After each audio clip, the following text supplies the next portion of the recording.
Hello students, welcome to your channel Partha's physics. তো আজকে আমি করাবো ইলেকট্রোস্ট্যাটিক্সের সেকেন্ড পার্ট। মানে কালকে আমি করিয়েছিলাম 1 ঘন্টার ক্লাস হওয়ার কথা ছিল কালকে, রিভিশন আর সাজেশনের, কিন্তু সেটা আমি করিয়েছি মাত্র 25 মিনিট ডিউ টু টেকনিক্যাল ইস্যুর জন্য আমি 1 ঘন্টা করাতে পারিনি। তো আজকে চেষ্টা করবো 1 ঘন্টা করে করানোর প্রত্যেকটা ক্লাস, ঠিক আছে? এটা পুরোপুরি রিভিশন আর সাজেশনের ক্লাস। সাজেশন দেবো আস্তে আস্তে যে পরীক্ষার জন্য কী টাইপের কোশ্চেন আসতে পারে, রিভিশনের পাশাপাশি সাজেশন। এবার দেখো, যেহেতু রিভিশন করছি আমি, তার মানে ডিটেলসে আমি আলোচনা করবো না। তো অলরেডি যারা পড়েছে ফিজিক্সটা খুব ভালো করে, তাদের ক্ষেত্রে খুব সুবিধা হবে জিনিসগুলো বুঝতে। তো বোঝো জিনিসগুলো। তার আগে একটা সুখবর, সেটা হচ্ছে আমি এই ইউটিউবে পড়ানোর পাশাপাশি একটা অনলাইন পেড কোর্স খুলতে চলেছি WBCHSE 11 আর 12-এর জন্য। সম্পূর্ণ অনলাইন পেড কোর্স। এখানে মান্থলি ক্লাস হবে 8টা, তার সঙ্গে হবে একটা এক্সট্রা ক্লাস ফর ডাউট সলভিংয়ের জন্য হবে একটা এক্সট্রা ক্লাস। তার মানে টোটাল 9টা ক্লাস পার মান্থ। এখানে মাত্র খরচ পার মান্থ 299 রুপিস। এবার দেখো, যদি রেসপন্স খুব ভালো হয়, যদি 30 জন স্টুডেন্টের বেশি স্টুডেন্ট ভর্তি হয় আমার কাছে, তাহলে পরে এই 299টাই হয়ে যাবে পার মান্থ 199 টাকা। ঠিক আছে, পার মান্থ 199 টাকা। ভাবতে পেরেছো? যাই হোক, এগুলো নিয়ে তো অবশ্যই তোমরা হোয়াটসঅ্যাপে অ্যাড হয়ে যাও, হোয়াটসঅ্যাপ গ্রুপে অ্যাড হয়ে যাও। ওখানে আমি আপডেট দিতে থাকবো যে কবে থেকে ক্লাস শুরু হবে আমার। ঠিক আছে, তো হোয়াটসঅ্যাপ গ্রুপের যে লিঙ্ক সেটা তোমরা ডিসক্রিপশন বক্সে পেয়ে যাবে। তো ওখানে গিয়ে অ্যাড হয়ে যাও। ঠিক আছে, তো চলো শুরু করি। তো কালকে আমি আলোচনা করেছিলাম সুপারপজিশন প্রিন্সিপাল পর্যন্ত। অর্থাৎ যদি অনেকগুলো আধান থাকে, সেই অনেকগুলো আধানের জন্য একটা আধানের ওপর টোটাল ফোর্স কত, সেই পর্যন্ত আমরা বের করেছিলাম। তো আজকে আমরা কি করাবো? আজকে আমরা শুরু করব সাম্যাবস্থা থেকে, আধানের সাম্যাবস্থা। ঠিক আছে, আজকে আমরা শুরু করব আধানের সাম্যাবস্থা থেকে। খুব ইন্টারেস্টিং টপিক। ওকে, তো দেখো, এখানে সাম্যাবস্থা বলতে আমরা কি বুঝি? Equilibrium condition. তো ইকুইলিব্রিয়াম কন্ডিশন মানে যখন অনেকগুলো আধান স্থির অবস্থায় থাকবে, তাই তো? তার মানে প্রত্যেকটা আধানের ওপর নেট ফোর্স বা লব্ধি বল 0 হতে হবে। তো দেখো, সাম্যাবস্থাকে আমরা 3 ভাগে ভাগ করতে পারি, বা ইকুইলিব্রিয়াম কন্ডিশনকে আমরা 3 ভাগে ভাগ করতে পারি।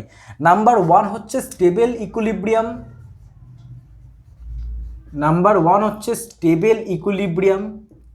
EQL লিখছি। নাম্বার 2 হচ্ছে আনস্টেবল ইকুইলিব্রিয়াম, আর নাম্বার 3 হচ্ছে নিউট্রাল ইকুইলিব্রিয়াম। ওকে, এবার দেখো, যেহেতু সাম্যাবস্থার কথা এখানে চলে আসছে, তার মানে এখানে মোস্ট ইন্টারেস্টিং বা মোস্ট ইম্পর্টেন্ট যে টপিকটা, সেটা আমার এখানে আনতে লাগবে পোটেনশিয়াল এনার্জি। কারণ সাম্যাবস্থা বোঝানোর জন্য পোটেনশিয়াল এনার্জি বা স্থিতিশক্তির ভূমিকা খুবই গুরুত্বপূর্ণ। কীভাবে গুরুত্বপূর্ণ দেখো, স্টেবল ইকুইলিব্রিয়াম মানেটা কি? স্টেবল ইকুইলিব্রিয়াম মানে হচ্ছে, মনে করো একটা বস্তুকে আমি তার পজিশন থেকে হালকা নড়িয়ে দিলাম, নড়ানোর পরে যদি বস্তুটা আবার একই পজিশনে ফিরে আসে, তার মানে সেটা হচ্ছে স্টেবল ইকুইলিব্রিয়াম। মানে ব্যাপারটা কি? ব্যাপারটা ঠিক বোঝা গেল না। ব্যাপারটা হচ্ছে, মনে করো এরকম একটা খাদ মতন রয়েছে, এখানে একটা বল রয়েছে। এবার বলটাকে তুমি এদিক ঠেলা মারো বা এদিক ঠেলা মারো, বলটা কিন্তু আবার আগের পজিশনে ফিরে আসবে। তার মানে এটা হচ্ছে স্টেবল ইকুইলিব্রিয়াম। ওকে, এবার চলে আসি আনস্টেবল ইকুইলিব্রিয়াম হচ্ছে এর উল্টো। মানে মনে করো একটা বল কোনো একটা জায়গায় স্থির অবস্থায় রয়েছে, এবার তুমি বলটাকে হালকা নাড়া দিলে, নাড়ানোর পর বলটা যদি আবার আগের পজিশনে ফিরে না আসে, তবে তাকে আমরা বলবো আনস্টেবল ইকুইলিব্রিয়াম। যেমন এটাকেই উল্টো করে এঁকে দাও, তো উল্টো করে আঁকলে পরে কী হবে? এখানে মনে করো একটা বল রয়েছে স্থির অবস্থায়, যাই হোক আঁকাটা একটুখানি গন্ডগোল হয়ে গেল। এখানে মনে করো একটা বল রয়েছে স্থির অবস্থায়, তো বলটাকে যদি ঠেলা মারো বাঁ দিকে বা ডান দিকে, তাহলে কিন্তু বলটা পড়ে যাবে, বলটা কিন্তু আর আগের অবস্থায় ফিরে আসতে পারবে না। তার মানে এটা হচ্ছে আনস্টেবল ইকুইলিব্রিয়াম। আর নিউট্রাল ইকুইলিব্রিয়াম কি? নিউট্রাল ইকুইলিব্রিয়াম হচ্ছে, মনে করো একটা বল স্থির অবস্থায় রয়েছে, এবার তুমি ঠেলা মারলে বলটাকে, ঠেলা মারার পর কী হবে? যত পর্যন্ত ঠেলা মারবে, সেই ঠেলা মারার পর আবার বলটা স্থির হয়ে যাবে। প্রথমে তো স্থির অবস্থা ছিলই, ঠেলা মারার পর আবার ওই অবস্থানে গিয়ে স্থির হয়ে যাবে। মানে ব্যাপারটা হচ্ছে এরকম টাইপের, মনে করো একটা সমতল জায়গা রয়েছে, এখানে একটা বল রয়েছে, তো বলটাকে তুমি ঠেলা মারার পর এখানে এসে বলটা আবার স্থির হয়ে যাবে। ঠেলাটা যখনই সরিয়ে নেবে, তখন এখানে এসে আবার স্থির হয়ে যাবে। তো এটা হচ্ছে নিউট্রাল ইকুইলিব্রিয়াম। এবার দেখো, নিউট্রাল ইকুইলিব্রিয়াম এই ক্ষেত্রে, এই স্থির তড়িৎবিদ্যার ক্ষেত্রে খুব একটা বেশি ইম্পর্টেন্ট না। ইম্পর্টেন্ট হচ্ছে এই দুটো, 1 আর 2, স্টেবল ইকুইলিব্রিয়াম আর আনস্টেবল ইকুইলিব্রিয়াম। তার মধ্যেই সবচেয়ে ইম্পর্টেন্ট হচ্ছে স্টেবল ইকুইলিব্রিয়াম। ওকে, তো এবার দেখো, এইটাকে আমরা পোটেনশিয়াল এনার্জি বা স্থিতিশক্তির মাধ্যমে কী করে বোঝাবো? তো স্টেবল ইকুইলিব্রিয়াম বা যে কোনো ধরনের ইকুইলিব্রিয়ামের ক্ষেত্রে সবসময় মাথায় রাখতে লাগবে যে du/dx = 0 হয়। অর্থাৎ পোটেনশিয়াল এনার্জিকে আমরা যদি কোনো এক্সের সাপেক্ষে বা কোনো স্থানের সাপেক্ষে ডেরিভেটিভ করি তাহলে পরে সেটা ইকুয়াল টু 0 হতে হবে, তবেই সেই ক্ষেত্রে সাম্যাবস্থা বা ইকুইলিব্রিয়াম কন্ডিশন আমরা পাবো। তার মানে প্রত্যেকটা ক্ষেত্রে, অর্থাৎ এই ক্ষেত্রেও ডিইউ ডিএক্স 0 হতে হবে এবং এই ক্ষেত্রেও ডিইউ ডিএক্স 0 হতে হবে। ওকে, প্রত্যেক ক্ষেত্রে ডিইউ ডিএক্স 0 হতে হবে। এবার মনের মধ্যে একটা কোশ্চেন জাগছে যে প্রত্যেক ক্ষেত্রেই যদি ডেরিভেটিভ 0 হয় তাহলে কী করে বুঝবো কোনটা স্টেবল ইকুইলিব্রিয়াম আর কোনটা আনস্টেবল ইকুইলিব্রিয়াম? তো এইখানে ইম্পর্টেন্ট জিনিসটা হচ্ছে, দেখো মন দিয়ে শোনো, স্টেবল ইকুইলিব্রিয়ামের ক্ষেত্রে কোনো বস্তুর পোটেনশিয়াল এনার্জি হয় মিনিমাম, আর আনস্টেবল ইকুইলিব্রিয়ামের ক্ষেত্রে কোনো বস্তুর পোটেনশিয়াল এনার্জি হয় ম্যাক্সিমাম। ওকে, বোঝা গেল? আর নিউট্রাল নিয়ে আমি আলোচনা করবো না, কারণ নিউট্রাল খুব বেশি ইম্পর্টেন্ট না। তো আবার বলছি, স্টেবল ইকুইলিব্রিয়ামের ক্ষেত্রে কোনো একটা বস্তুর পোটেনশিয়াল এনার্জি হয় মিনিমাম, আর আনস্টেবল ইকুইলিব্রিয়ামের ক্ষেত্রে কোনো একটা বস্তুর পোটেনশিয়াল এনার্জি হয় ম্যাক্সিমাম। এই ছবিটা দেখেই তুমি বুঝতে পারছো। দেখো, এই বলটা যদি ওপরে থাকতো তার পোটেনশিয়াল এনার্জি বেশি হতো, যেহেতু বলটা নিচে রয়েছে, সবচেয়ে নিচে রয়েছে, তার মানে এর পোটেনশিয়াল এনার্জি সবচেয়ে কম। তার মানে স্টেবলের ক্ষেত্রে মিনিমাম, আনস্টেবলের ক্ষেত্রে ম্যাক্সিমাম। এবার দেখো, যখনই মিনিমাম পোটেনশিয়াল এনার্জি হয় তার মানেটা কি? তার মানেটা হচ্ছে আমরা যদি এই ডিইউ ডিএক্স এটা যদি ডবল ডেরিভেটিভ করি তাহলে পরে তার মান বেরোবে বা তার যে সাইন সেটা বেরোবে পজিটিভ।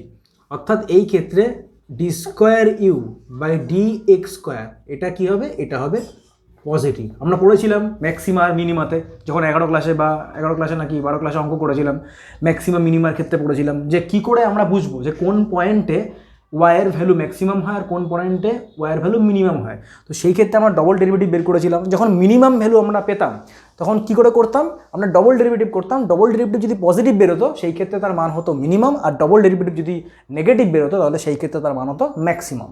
তার মানে ম্যাক্সিমামের ক্ষেত্রে ডবল ডেরিভেটিভ যেটা বেরোবে সেটা কী বেরোবে? নেগেটিভ, তাই তো? তো এই হচ্ছে স্টেবল ইকুইলিব্রিয়াম আর আনস্টেবল ইকুইলিব্রিয়াম। এবার আমরা চলে আসি একটা উদাহরণে। উদাহরণ না দিলে পরে আমরা বুঝতে পারবো না, বা আমরা একটা অঙ্কেতে চলে আসি।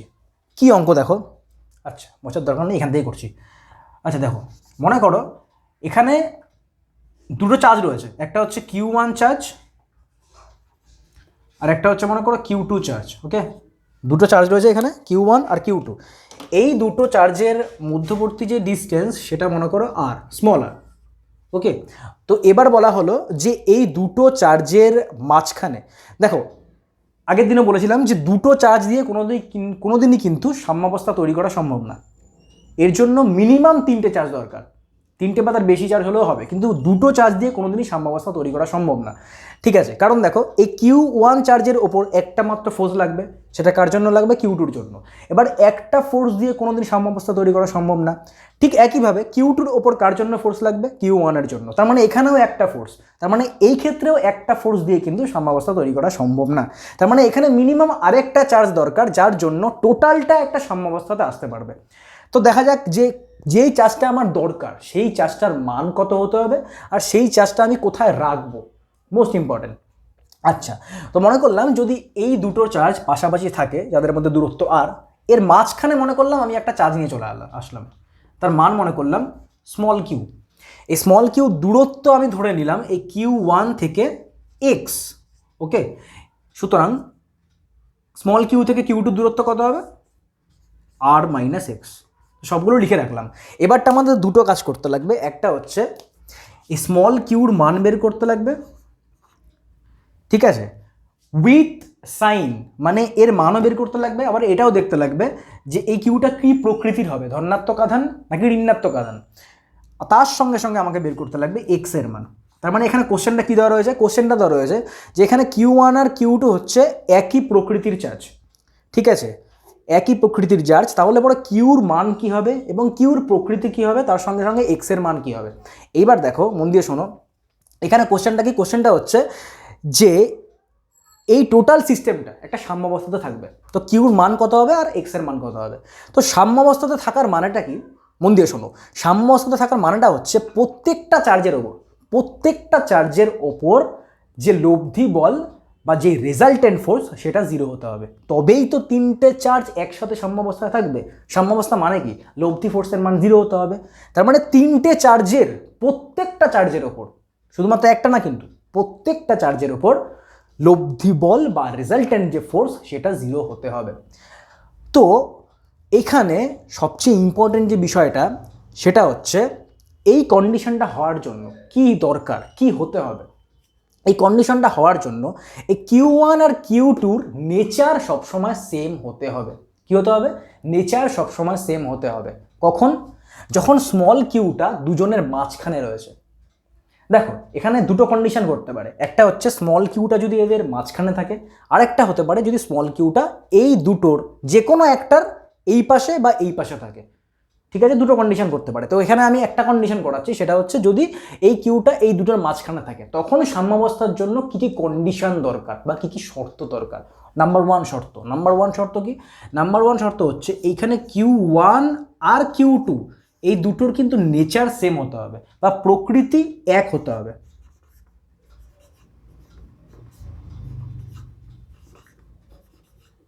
ওকে, প্রকৃতি এক হতে হবে।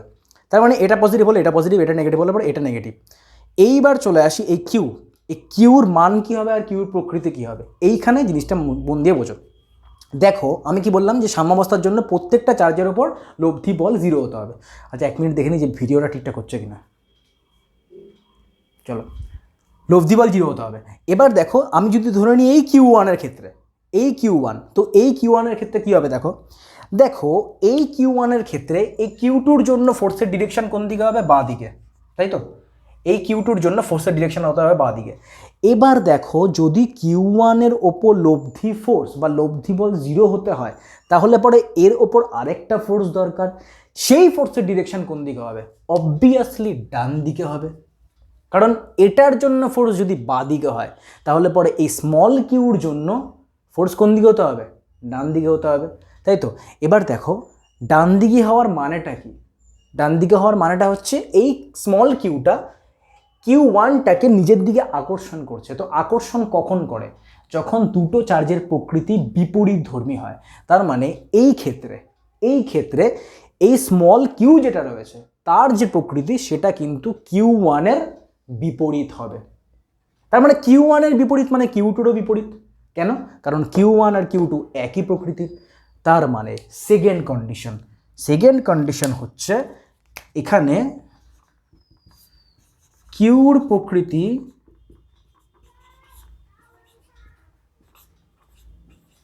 হবে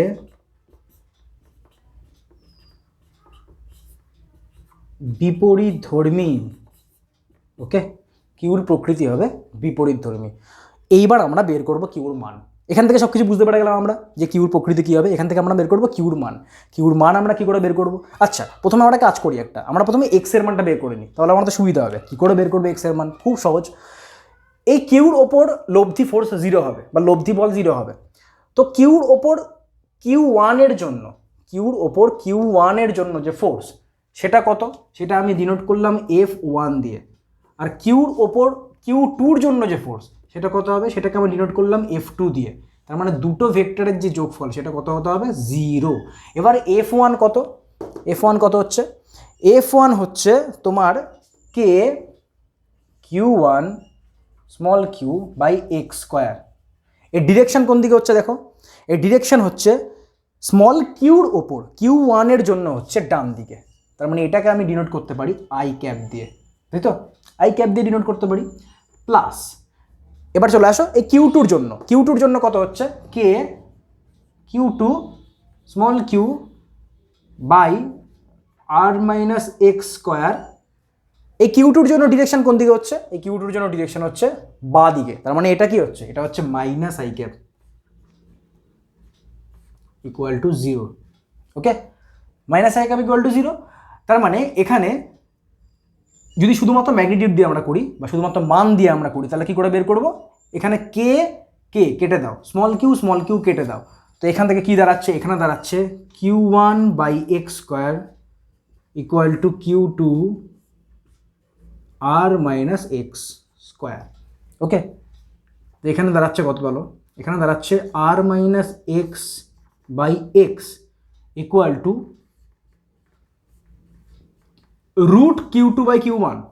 ওকে, তো এখানে কত দাঁড়াচ্ছে দেখো, এখানে দাঁড়াচ্ছে আর by x equal to root Q one into আর by root Q one plus Q two, root Q two. আচ্ছা, এইবার এইখানে যেই মেন কোশ্চেনটা আসছে, এরপরে এখানে এক্সের মান বেরোলো, এক্সের মান বের করার পর আমার বের করতে লাগবে কিউ এর মান। কিউ এর প্রকৃতি তো বেরিয়ে গেছে, কিউ এর প্রকৃতি হতে হবে কিউ ওয়ান আর কিউ টুর যে প্রকৃতি তার থেকে বিপরীতধর্মী, মানে তার থেকে আলাদা। এবার কিউর মান কী করে বের করব? তো প্রথমেই বলেছিলাম আমি যে এখানে বলেছে যে তিনটে চার্জ বা তিনটে আধান সাম্যাবস্থায় রয়েছে, তার মানে প্রত্যেকটা আধানের ওপর আলাদা আলাদা করে লব্ধি বলের মান 0 হবে। কিন্তু এখানে যদি আমি কিউর মান বের করতে যাই, মন দিয়ে শোনো, এখানে যদি আমি কিউর মান বের করতে যাই তাহলে কিন্তু আমার এই ফর্মুলা ইউজ করলে পরে চলবে না। কারণ দেখো এই ফর্মুলাতে কি অসুবিধা হচ্ছে, এই ফর্মুলাতে এখানে কিউ কেটে যাচ্ছে, তো কেটে গেলে পরে কিউর মান কোত্থেকে বেরোবে? তো এই কারণের জন্য আমাদের কি করতে লাগবে, কিউর মান বের করার জন্য কিউ বাদ দিয়ে, স্মল কিউ বাদ দিয়ে কিউ ওয়ান অথবা কিউ টুর ওপর লব্ধি বল 0 করতে হবে এবং সেখান থেকে আমার কিউর মান বেরিয়ে যাবে।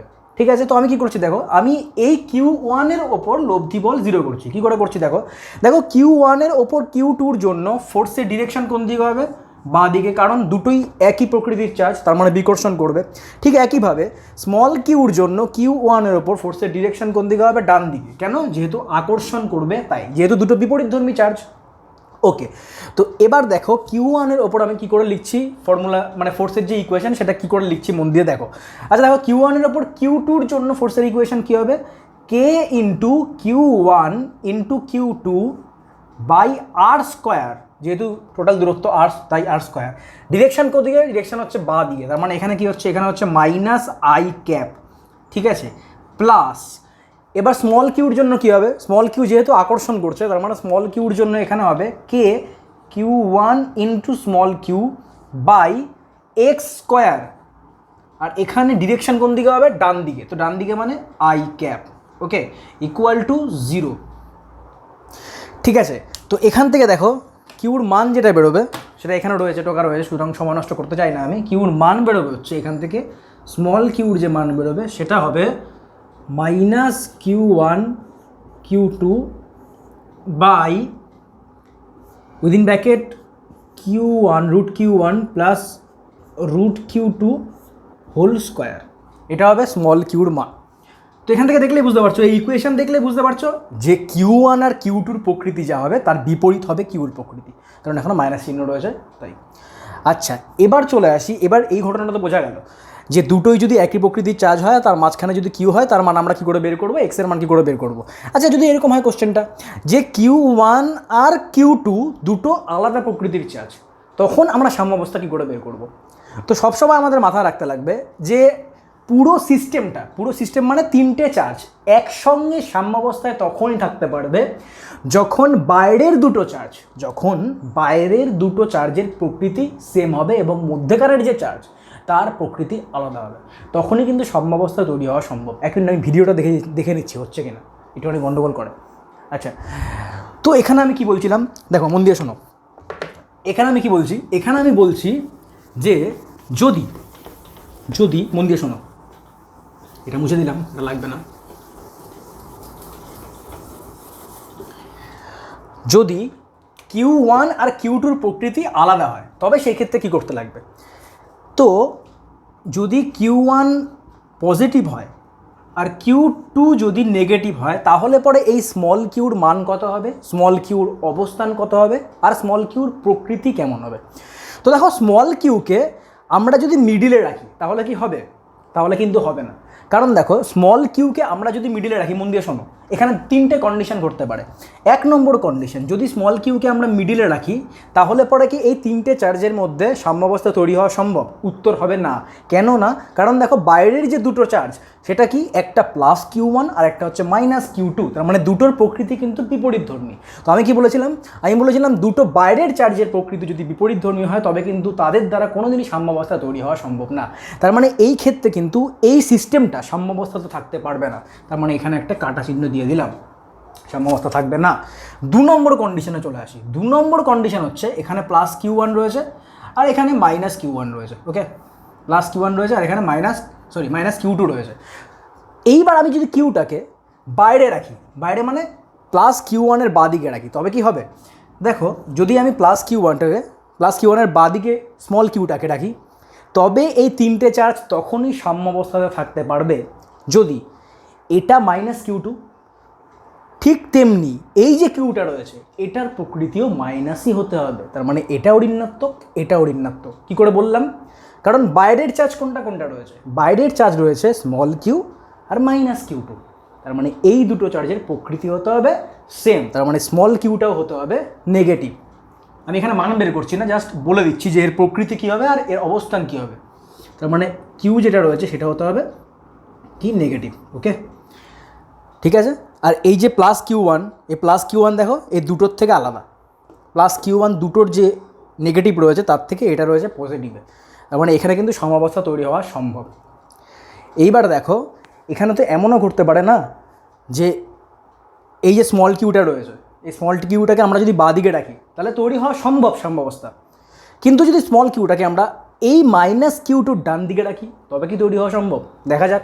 3 নম্বর কন্ডিশনে চলে আসি। যদি আমরা এখানে প্লাস কিউ ওয়ান রাখলাম আর এখানে মাইনাস কিউ টু রাখলাম, আর কিউ যেটা রয়েছে সেটাকে ডান দিকে রাখলাম মাইনাস কিউ টু, তবেও কিন্তু সাম্যাবস্থা তৈরি হওয়া সম্ভব। কেন? কারণ দেখো এখানে প্লাস কিউ ওয়ান রয়েছে, তাহলে পরে এই স্মল কিউ যেটা রয়েছে সেটাও কিন্তু প্লাসই হতে হবে ও সেটাও কিন্তু ধনাত্মক হতে হবে। ঠিক আছে, তবেই এখানে সাম্যাবস্থা তৈরি হওয়া সম্ভব। তার মানে এখানে কিউর যা প্রকৃতি হবে সেটা হতে হবে পজিটিভ। তার মানে এখানেও কিন্তু সাম্যাবস্থা তৈরি হওয়া সম্ভব, কিন্তু এই কন্ডিশনে সাম্যাবস্থা কোনো দিনই তৈরি হওয়া সম্ভব না। ঠিক আছে, তো এই গেল আমাদের সাম্যাবস্থা সম্পর্কে একটা সম্পূর্ণ ধারণা। এরপরে আমরা চলে আসি আরেকটা ইম্পর্টেন্ট কোশ্চেন। আচ্ছা, এর থেকে সাজেশন আমি বলে নিই যে এখান থেকে কী কী কোশ্চেন আসতে পারে। ওকে, এখান থেকে কী কী কোশ্চেন আসতে পারে মন দিয়ে শোনো। দেখো আমি কি বলেছিলাম যে কিউর দুটো জিনিস বের করতে দিতে পারে। একটা হচ্ছে কিউর মান বের করতে বলতে পারে, আরেকটা হচ্ছে কিউর অবস্থান বের করতে বলতে পারে, মানে এক্স এর মান বের করতে বলতে পারে। এবার এখান থেকে একটা সহজ কোশ্চেন হয়, একটা কঠিন কোশ্চেন হয়। সহজ কোশ্চেন হচ্ছে যদি এক্স এর মান বের করতে বলে। দেখো এক্স এর মান বের করতে যদি বলে তাহলে তো খুব সিম্পল। এই যে স্মল কিউটা রয়েছে এর ওপর লব্ধি বল বা লব্ধি ফোর্সের মান আমি 0 বের করবো, সেখান থেকে আমাদের এক্স এর মান বেরিয়ে যাবে। এবারটা সচরাচর স্টুডেন্টদের যে মাইন্ড বা স্টুডেন্টরা যেরকম করে ভাবে সেটা হচ্ছে এই স্মল কিউর ওপর লব্ধি ফোর্স আমাকে 0 করতে হবে, সেখান থেকে এক্সের মান তো বেরিয়ে যাবে। সেটা হচ্ছে সহজ কোশ্চেন। এক্সের মান যেটা বের করবো আমি সেটা হচ্ছে সহজ কোশ্চেনের মধ্যে পড়ে গেল। কঠিন কোশ্চেন একটু কি করে আসে, এখানে কঠিন কোশ্চেন একটু দিয়ে দিল, মনে করো যে এক্সের মান কত, তখন কিন্তু আমার স্মল কিউর ওপর লব্ধি ফোর্স বা রেজাল্টেন্ট ফোর্স 0 করলে পরে হবে না। তখন আমার এই স্মল কিউকে বাদ দিয়ে যে কোনো একটা চার্জের ওপর লব্ধি বল 0 করতে হবে, সেখান থেকে এক্সের মান বেরিয়ে যাবে। তো এটা একটু কঠিন কোশ্চেন, যদিও দুটোই সহজ কোশ্চেন, কিউর মান এক্সের মান, তবুও এই দুটো কোশ্চেন কিন্তু এখানে আসার সম্ভাবনা খুব বেশি। ঠিক আছে, তো তোমরা কিন্তু কোশ্চেনগুলো টুকে রাখো যে এই ধরনের কোশ্চেন আসতে পারে এখান থেকে রিভিশনগুলো দেখার পর। আচ্ছা, এরপরে আমি চলে আসি নেক্সট টপিকে। আমাদের নেক্সট টপিক হচ্ছে যে টপিক সেটা হচ্ছে চলো একটা উদাহরণ দেখা যাক। ঠিক আছে, আমরা কি বলেছিলাম শুধুমাত্র রিভিশন আর সাজেশনের মধ্যে পড়ানোই চলবে না, সঙ্গে সঙ্গে নিউমেরিক্যালসও চলবে। যত ইম্পর্টেন্ট নিউমেরিক্যালস রয়েছে সেগুলো কিন্তু আস্তে আস্তে চলবে, আমরা আস্তে আস্তে দেখতে থাকবো সেগুলো। ঠিক আছে, পরীক্ষায় আসার মতন, অবশ্যই কঠিন কিচ্ছু দেবো না।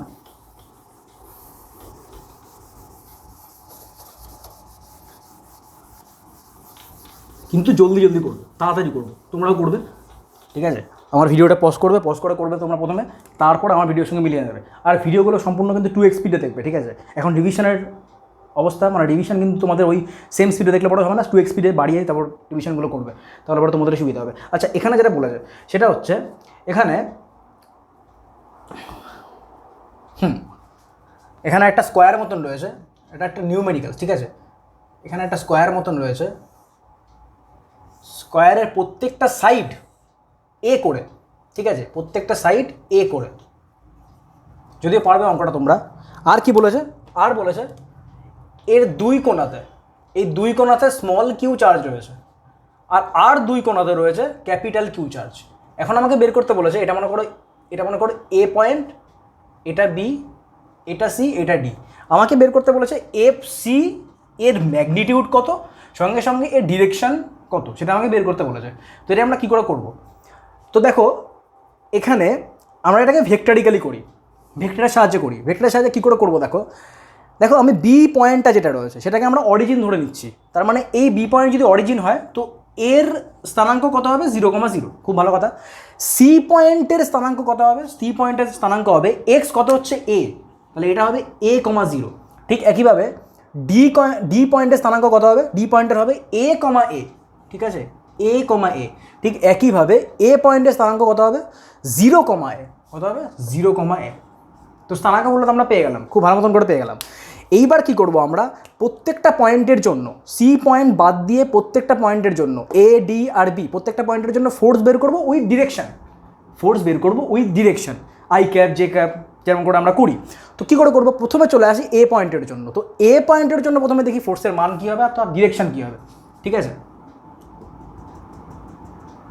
তো দেখো এ পয়েন্ট এটা, সি পয়েন্ট এটা, আর স্ট্রেট লাইন বরাবর এই ফোর্সের ডিরেকশন হবে। তো যেহেতু চারটে চার্জেরই বা চারটে আধানেরই প্রকৃতি এক, তার মানে প্রত্যেকটা চার্জই প্রত্যেকটা চার্জকে বিকর্ষণ করবে। তার মানে এই ক্ষেত্রে সি পয়েন্টে অর্থাৎ কিউ চার্জের ওপর ফোর্সের ডিরেকশন কি বরাবর হবে, এ সি বরাবর। তো এর মান দেখি কত হয়। তো এখানে আমি লিখছি এফ এ মানে কি, এফ এ মানে হচ্ছে সি পয়েন্টের ওপর ফোর্সের মান ডিউ টু এর জন্য। তো এটাকে আমি এফ এ দিয়ে ডিনোট করছি, যেহেতু এটা একটা ভেক্টর তার মানে এফ এ ভেক্টর লিখলাম। এবার কি করবো দেখো, এবার আমরা এই ফোর্সের মান কত বেরোচ্ছে, এই ফোর্সের মান বেরোচ্ছে কে স্মল কিউ, এটাও স্মল কিউ, তার মানে কে কিউ স্কোয়ার বাই এটা কত হচ্ছে, এটা এ তার মানে এটা হচ্ছে √2 × এ, তার মানে এটা হচ্ছে 2a², ঠিক আছে।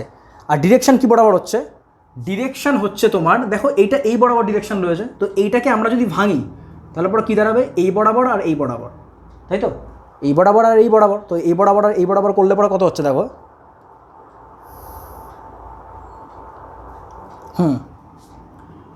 এটা 45 ডিগ্রি করে, তার মানে এখানে দাঁড়াচ্ছে তোমার হ্যাঁ cos 45 degree I cap plus sign 45 degree J cap, sorry J cap না, একটা আই ক্যাপ আর নিচে হলো মাইনাস জে ক্যাপ, হ্যাঁ হয়ে গেছে, এটা হচ্ছে মাইনাস জে ক্যাপ। তো এই জিনিসগুলো কিন্তু খুব ইম্পর্টেন্ট। আমি এটাকে ভেক্টরের সাহায্যে প্রকাশ করছি, তোমরা এমনিও করতে পারো, ঠিক আছে। ভেক্টরের সাহায্যে প্রকাশ করলে কিন্তু ঝামেলাটা খুব কম হয়, তো ভেক্টরের সাহায্যে এইভাবে প্রকাশ করছি। তো এটা কী দাঁড়াচ্ছে, এটা দাঁড়াচ্ছে k q square by 2a² cos 45 ডিগ্রির মান কত 1/√2। তো 1/√2 সাইন 45 ডিগ্রি 1/√2, তো 1/√2 কমন চলে গেল, তার মানে এখানে কত দাঁড়াচ্ছে, এখানে দাঁড়াচ্ছে √2 i cap minus j cap, okay. এটা হচ্ছে এফ এর মান, বোঝা গেল। এরপরে চলে আসি বি পয়েন্টের জন্য সি পয়েন্টের ওপর ফোর্স কত হবে। তো এটাকে আমি ডিনোট করছি এফ বি হিসেবে, ঠিক আছে। তো k capital Q small Q by a², আর এটা ডিরেকশন কি বরাবর হচ্ছে, ডিরেকশন হচ্ছে আই ক্যাপ বরাবর, তার মানে এটা হবে আই ক্যাপ, আর এটা দাঁড়াচ্ছে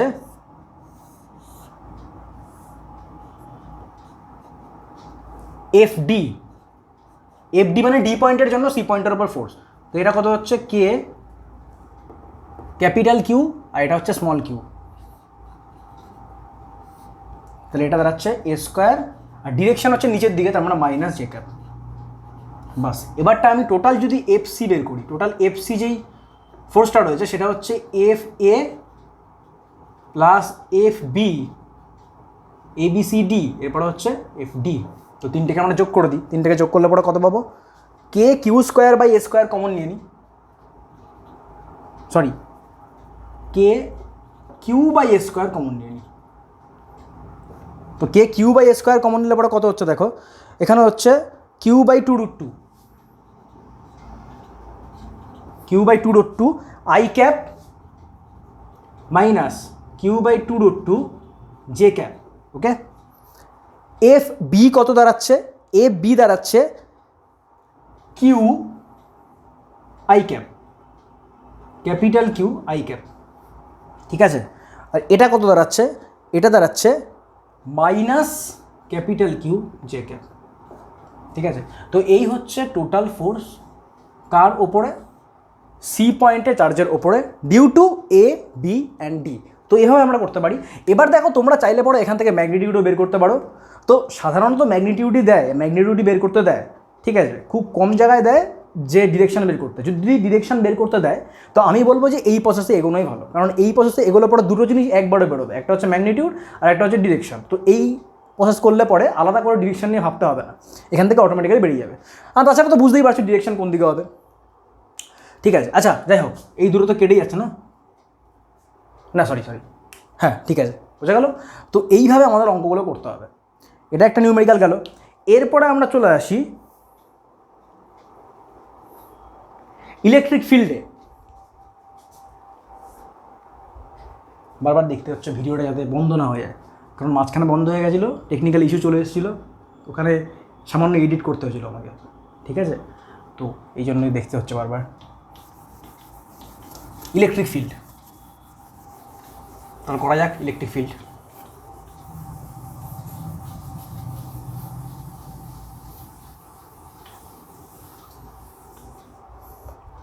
দেখো এর ডেফিনেশন হয় এখন আমি বলবো না, আমি তোমাদের বলে দেবো ম্যাথমেটিক্যাল এক্সপ্রেশন, মানে অ্যাকচুয়াল এই ইলেকট্রিক ফিল্ড জিনিসটা কী সেটা আমি ডিটেলসে বলবো, ঠিক আছে, তাড়াতাড়ি বলবো, খুব মন দিয়ে শোনো। আচ্ছা দেখো, ইলেকট্রিক ফিল্ড বিষয়টা হচ্ছে, ইলেকট্রিক ফিল্ড মানে আমরা সবাই জানি যে তড়িৎ ক্ষেত্র। ইলেকট্রিক ফিল্ড মানে কি? তড়িৎ ক্ষেত্র। এবারটা তড়িৎ ক্ষেত্রের মান বা তড়িৎ প্রাবল্য কত একই জিনিস, ঠিক আছে। তো কী করে বের করবো আমরা তড়িৎ ক্ষেত্র বা তড়িৎ প্রাবল্য? তো এটা সাধারণত কোনো একটা পয়েন্টে বের করতে দেয়। এবার একটা জিনিস মন দিয়ে শোনো, মনে করো এই যে বোর্ডটা রয়েছে, এই বোর্ডের পুরোটা বোর্ড জুড়ে তড়িৎ ক্ষেত্র ছড়িয়ে রয়েছে বা ইলেকট্রিক ফিল্ড ছড়িয়ে রয়েছে। এবার আমরা ইলেকট্রিক ফিল্ডের একটা নির্দিষ্ট পয়েন্টে মান বের করতে চাইছি, তো কী করে বের করব? তো আমাদের কি করতে লাগবে, যেই পয়েন্টে, মনে করো এটা একটা পয়েন্ট, তো এই পয়েন্টে আমরা যদি ইলেকট্রিক ফিল্ডের মান বের করতে চাই তাহলে পরে কী করতে লাগবে, এখানে আমাদের একটা ইউনিট পজিটিভ চার্জ নিয়ে আসতে লাগবে। মোস্ট ইম্পর্টেন্ট, একক ধনাত্মক আধান কী নিয়ে আসতে লাগবে এখানে, এই পয়েন্টে আমাদের নিয়ে আসতে লাগবে একক ধনাত্মক আধান, ঠিক আছে। এবার দেখো একক ধনাত্মক আধানটাকে বলা হয় কি, টেস্ট চার্জ। কি বলা হয়? Test charge. কেন টেস্ট চার্জ বলা হয়? দেখো, কারণ দেখো এই চার্জের মাধ্যমে বা এই চার্জটা যখনই আমরা এই পয়েন্টে নিয়ে আসবো, এই পয়েন্টে নিয়ে আসার পর আমরা বুঝতে পারবো যে এই চার্জের ওপর যে পরিমাণ ফোর্স প্রয়োগ হচ্ছে বা এই চার্জটা যে পরিমাণ ফোর্স অনুভব করছে, সেই ফোর্সটাই হচ্ছে আসলে এই পয়েন্টের ইলেকট্রিক ফিল্ড বা তড়িৎ প্রাবল্যের মান। আবার বলছি, একটা একক ধনাত্মক আধানকে একটা নির্দিষ্ট পয়েন্টে রাখলে পরে, তড়িৎ ক্ষেত্রের মধ্যে একটা নির্দিষ্ট পয়েন্টে রাখলে পরে, যদি সেই চার্জটা যে পরিমাণ ফোর্স অনুভব করে বা যে পরিমাণ বল অনুভব করে, তাকে বলা হয় ওই পয়েন্টের ইলেকট্রিক ফিল্ড বা তড়িৎ প্রাবল্য। ওকে, বোঝা গেল? আচ্ছা, এবার চলে আসি যে এটার ম্যাথমেটিক্যাল এক্সপ্রেশন কী হবে। তো মনে করছি, আমি মন দিয়ে শোনো, মনে করছি যে এই বোর্ডের মধ্যে এই পয়েন্টে কোনো চার্জ রাখা হয়নি, মানে এখানে আমি কোনো টেস্ট চার্জ রাখিনি। প্রথমে আমার কাছে মনে করো এমনি নর্মাল একটা চার্জ ছিল, সেটা হচ্ছে কিউ। এই কিউ প্লাসও হতে পারে, মাইনাসও হতে পারে। প্লাস হলে কী হবে, মাইনাস হলে কী হবে, সেটা আমি পরে আসছি। জাস্ট তোমরা ভেবে রাখো যে এখানে একটা চার্জ রয়েছে যেটা কিউ। এবার কিউ চার্জ থেকে আর ডিস্টেন্স দূরে, মনে করো কিউ একটা চার্জ রয়েছে, কিউ চার্জ থেকে আর ডিস্টেন্স দূরে আমাকে বের করতে লাগবে পি পয়েন্টে ইলেকট্রিক ফিল্ড কত। তো কী করে বের করব? তো মনে করো একটা ইউনিট চার্জ বা একটা নর্মাল চার্জ রয়েছে যেটা কিউ, এই কিউ চার্জটাকে মনে করো আমি এই পি পয়েন্টে নিয়ে আসলাম। তো কিউ চার্জটাকে পি পয়েন্টে নিয়ে আসার পর এই কিউ চার্জের ওপর কুলম্ব ফোর্স কত হবে? এই কিউ চার্জের ওপর কুলম্ব ফোর্স দাঁড়াবে F equal to K into capital Q small Q by R square. এখানে শুধুমাত্র আমি ম্যাগনিটিউড বা মান নিয়ে কথা বলছি, কোনো ডিরেকশনের কথা কিন্তু আমি বলিনি। ডিরেকশনের কথা যদি বলি তাহলে সেটা আমি আলোচনা করছি পরে, প্রথমে মান নিয়ে আলোচনা করছি, সুতরাং মন দিয়ে বুঝবে। আচ্ছা, এবার দেখো কে এর মান নির্ভর করবে কিসের ওপর? কে এর মান নির্ভর করবে ইউনিটের ওপর। তুমি ওটাকে এসআই ইউনিটে করছো নাকি সেটাকে সিরিয়াস পদ্ধতিতে করছো, তাই তো? তো কে এর এমনি মান কত হবে? 1/4 এপসাইলন।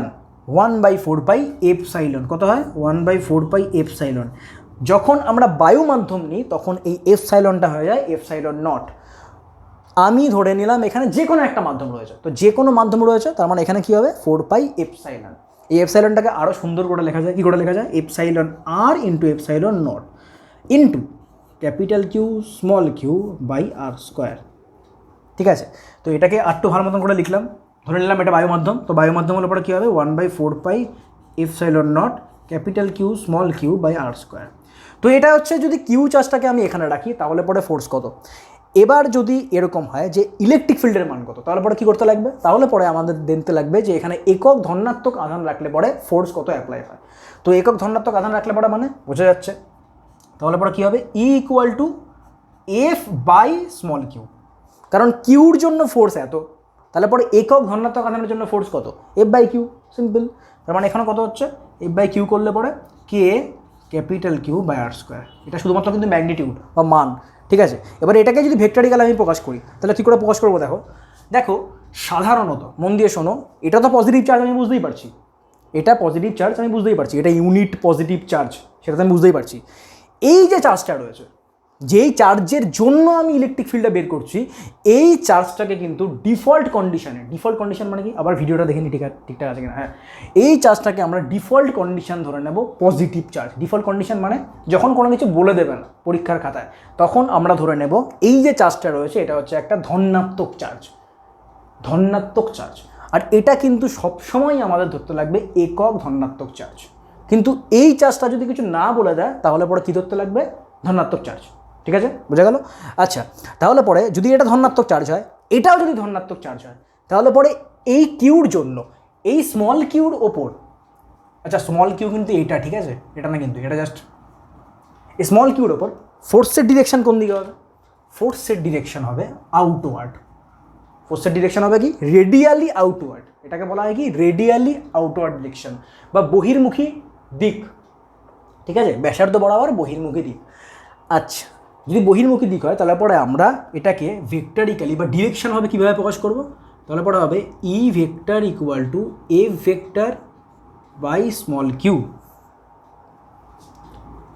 কে কিউ বাই, দেখো এটার মান কত আর, তার মানে এখানে বসবে আর স্কোয়ার, আর এখানে কি বসবে, এখানে বসবে আর ইউনিট ভেক্টর, বোঝা গেল, এখানে কি বসবে আর ইউনিট ভেক্টর। এবার একটা জিনিস মন দিয়ে শোনো, মনে করো এই যে কিউটা রয়েছে, এই কিউটার পজিশানকে, এই কিউটার যে পজিশান সেটা মনে করো, বা এর কিউর যে পজিশান ভেক্টর, এটা মনে করো ওয়াই, এটা হচ্ছে এক্স, এটা হচ্ছে জেড। কী বললাম, এখানে মনে করো কিউ একটা চার্জ রয়েছে যার পজিশান ভেক্টর হচ্ছে R1, ঠিক আছে, আমার এই পয়েন্টে বের করতে লাগবে ইলেকট্রিক ফিল্ড কত, তো এই যে পয়েন্টটা, এই পয়েন্টের মনে করো পজিশন ভেক্টর R2, ঠিক আছে। তাহলে পরে এই কিউ চার্জের জন্য এই পি পয়েন্টে ইলেকট্রিক ফিল্ড কত, তো এটা আমরা ভেক্টরের সাহায্যে প্রকাশ করি, দেখি কী করে বের করতে লাগে। তাহলে ই ভেক্টর ইকুয়াল টু কত হবে, আমরা জানি কি F vector by small Q. আচ্ছা, এখানে আরেকটা জিনিস বলবো আমি, মন দিয়ে শুনবে। তাহলে এখানে পজিশন ভেক্টর অনুযায়ী আমরা কী করে লিখব, দেখো এখানে কি প্রথমে কি লিখতে লাগবে, কে কিউ বাই, এখানে আর এর মানটা কী করতে লাগবে, মন দিয়ে শোনো, এখানে ডিরেকশন কী আছে, ডিরেকশন হচ্ছে কিউ থেকে পি এর দিকে, কিউ থেকে পি এর দিকে, তার মানে এখানে ইনিশিয়াল পয়েন্ট কোনটা, ইনিশিয়াল পয়েন্ট হচ্ছে কিউ, ফাইনাল পয়েন্ট কোনটা, ফাইনাল পয়েন্ট হচ্ছে পি, তাই তো, কিউ থেকে পি এর দিকে। এবার আমরা ভেক্টর বের করার সময় কী করে বের করি, ফাইনাল মাইনাস ইনিশিয়াল, তার মানে ফাইনাল হচ্ছে R2 ভেক্টর, ইনিশিয়াল হচ্ছে R1 ভেক্টর। এবার এটা তো ভেক্টর, এটার ম্যাগনিটিউড নিয়ে নাও, ম্যাগনিটিউডের স্কোয়ার করে দাও, আর এখানে কি বসবে, এখানে বসবে ইউনিট ভেক্টর। এবার ইউনিট ভেক্টর কী করে বের করতে লাগে, ইউনিট ভেক্টর বের করতে লাগে ভেক্টর বাই তার ম্যাগনিটিউড। ভেক্টর কত, ভেক্টর হচ্ছে R2 vector minus R1 vector, এটা হচ্ছে ভেক্টর, তার ম্যাগনিটিউড কত, তার ম্যাগনিটিউড হচ্ছে এটার মড, তার মানে এখানে আমরা কি করব, কিউব করে দেবো, হয়ে গেল, বুঝা যাচ্ছে, তার মানে এটাকে বাদ দিয়ে দাও, এখানে তার মানে কী করে দিলাম, কিউব। তো এটা হচ্ছে ইলেকট্রিক ফিল্ডের মান। এখানে আরেকটা মোস্ট ইম্পর্টেন্ট জিনিস, সেটা হচ্ছে এখানে এই যে কিউটা রয়েছে, মানে টেস্ট চার্জ রয়েছে, এর মান কিন্তু যতটা সম্ভব ততটা কম করতে লাগবে, ঠিক আছে। তার মানে এখানে কি করতে লাগবে, এখানে R2 ভালো মতন করে যদি আমরা লিখতে চাই, তাহলে কী করে লিখবো, এফ ভেক্টর বাই কিউ, যেখানে কিউ হচ্ছে limit Q tends to zero. কেন কিউ টেন্স টু জিরো, কারণ দেখো কিউর মান যত বড় হবে তত এই ক্যাপিটাল কিউর জন্য যে ইলেকট্রিক ফিল্ড রয়েছে বা তড়িৎ ক্ষেত্র রয়েছে সেটা পরিবর্তন হবে, কিন্তু আমরা কিন্তু সেটা চাই না। আমরা চাই এই যে কিউর জন্য তড়িৎ ক্ষেত্রটা রয়েছে বা ইলেকট্রিক ফিল্ডটা রয়েছে সেটা যাতে আগের মতোই থাকে, সেটা কারো আগমনে বা কারো প্রেজেন্সে বা কারো উপস্থিতিতে যেন চেঞ্জ না হয়। এবার দেখো যদি কিউর মান বড় হয় তবে তো ইলেকট্রিক ফিল্ডটা ডিস্টর্ট করবে, ডিস্টর্ট মানে কি খানিকটা হলেও চেঞ্জ করবে, কিন্তু আমরা তো সেটা চাই না। আমরা চাই আসল যে ইলেকট্রিক ফিল্ড তার মানটাই যাতে এখানে বেরোয়। তো তো এর জন্যই কিউর মান যতটা সম্ভব ততটা কম করতে হবে, যাতে এই কিউর ওপর এর কোনো প্রভাব না পড়ে। কারেক্ট? বুঝা গেল? হচ্ছে, ভিডিও হচ্ছে ঠিক মতন। আচ্ছা, তো এরপর চলে আসি, ইলেকট্রিক ফিল্ড তো গেল, এরপরে চলে আসি যে ইলেকট্রিক ফিল্ডের ইউনিট কী। তো ইলেকট্রিক ফিল্ডের ইউনিট তো খুব সহজ, এসআই পদ্ধতিতে হবে, সিজিএস পদ্ধতিতে হবে। এসআই পদ্ধতিতে কত হবে? Newton per coulomb. আর সিজিএস পদ্ধতিতে কী হবে? সিজিএস পদ্ধতিতে হবে ডাইন পার স্ট্যাট কুলম, তাই তো? হ্যাঁ, তো এগুলো তো সিম্পল ব্যাপার, এগুলো কোনো ব্যাপার নেই। এর যদি একক বলে বা এর যদি মাত্রা বলে তো আমরা বের করতে পারবো, কোনো অসুবিধা নেই। আচ্ছা, এরপর চলে আসি বিভিন্ন ধরনের চার্জের জন্য ইলেকট্রিক ফিল্ড কী করে বের করতে লাগে। বিভিন্ন ধরনের চার্জের জন্য ইলেকট্রিক ফিল্ড কী করে বের করতে লাগে, দেখা যাক কী করে বের করতে লাগে, মোস্ট ইম্পর্টেন্ট জিনিস। আচ্ছা, এখান থেকে কোশ্চেন কী আসতে পারে? এখান থেকে কোশ্চেন আসতে পারে যেটা আমি বললাম যে ইলেকট্রিক ফিল্ডকে এখন সাধারণত এই কোশ্চেন দেয় না যে ইলেকট্রিক ফিল্ড কাকে বলে বা তড়িৎ ক্ষেত্র কাকে বলে। এখন কোশ্চেনটা একটু ঘুরিয়ে দিতে পারে যে কোনো একটা পয়েন্টে ইলেকট্রিক ফিল্ডের যে মান বা ইলেকট্রিক যে ফিল্ড সেটার ভেক্টরিক্যালি রিপ্রেজেন্টেশন কী হবে, বা ভেক্টরিক্যালি আমরা সেটাকে কী করে রিপ্রেজেন্ট করবো বা সেটাকে কী করে আমরা বোঝাবো, এরকম কোশ্চেন দিতে পারে, একটু ঘুরিয়ে দিতে পারে, ঠিক আছে? বা এর ইউনিট কী বা এর মাত্রা কী, মাত্রা তো আমরা সাধারণত বের করতে পারবোই, কোনো অসুবিধাই নেই। আচ্ছা, এবার চলে আসা যাক যে বিভিন্ন ধরনের চার্জের জন্য বা বিভিন্ন ধরনের আধানের জন্য কোনো একটা নির্দিষ্ট পয়েন্টে তড়িৎ ক্ষেত্রের মান আমরা কি করে বের করতে পারবো। বোঝা গেল? দেখা যাক।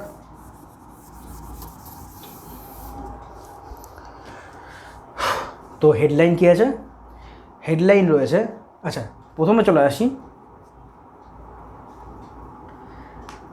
যে বিচ্ছিন্ন আধানের জন্য একদম প্রথম যেই টপিকটা আমি আলোচনা করব সেটা হচ্ছে বিচ্ছিন্ন আধান সমূহের জন্য। বিচ্ছিন্ন আধান সমূহ কী জিনিস সেটাও বুঝিয়ে দিচ্ছি।